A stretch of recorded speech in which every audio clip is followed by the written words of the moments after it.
और अगर किसी को सजा न दी जाए तो कमजोरी। हमें इस सूरत में क्या करना चाहिए?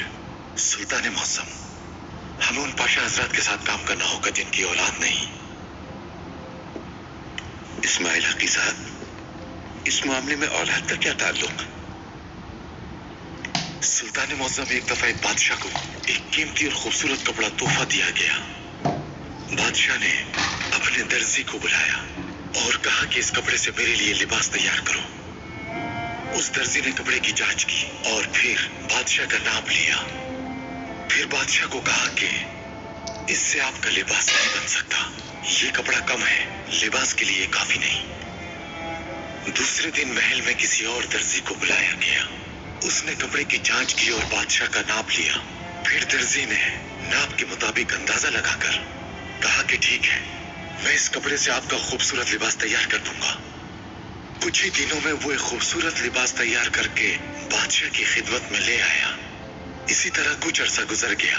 एक दिन बादशाह शहर में निकला हुआ था। जब उसने देखा कि एक छोटे बच्चे ने उसी कपड़े का बना हुआ लिबास पहना हुआ है, उसने पूछा कि ये बच्चा कौन है। तो मालूम हुआ कि ये बच्चा उसी दर्जी का है जिसने बादशाह का लिबास तैयार किया। दर्जी को महल में तलब किया गया। बादशाह ने उससे पूछा, तुम्हें मेरे लिबास जैसा कपड़ा कहां से मिला कि तुमने अपने बच्चे के लिए भी वैसा लिबास बना दिया?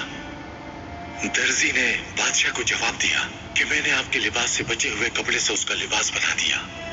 बादशाह काफी हैरान हो गया और उसने दर्जी से कहा कि मैंने अपने महल के दर्जी को बुलाया था, मगर उसने कहा कि इससे मेरा लिबास नहीं बन सकता और तुमने उसी कपड़े से मेरा लिबास भी तैयार कर दिया और अपने बेटे का भी। ये कैसे किया तुमने? तुम्हारे इस काम से मैं वाकई बहुत हैरान हूं। दर्जी ने बादशाह की तरफ देखा और कहा कि दरअसल आपके दर्जी का बेटा मेरे बेटे से बड़ा है।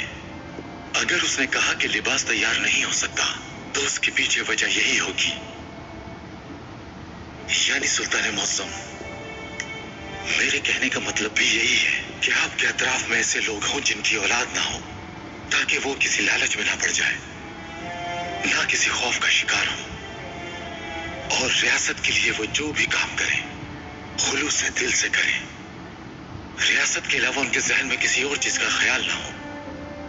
अगर पाशा हजरात में से कोई आपके साथ गद्दारी कर रहा है तो जरूर उसमें उनको अपना जाती फायदा दिख रहा होगा। अगर वो कोई चाल चल रहे हैं और आप ये फर्क नहीं कर पा रहे कि कौन दोस्त और कौन दुश्मन, तो अपने और उनके दरमियान एक दीवार खड़ी कर लीजिए।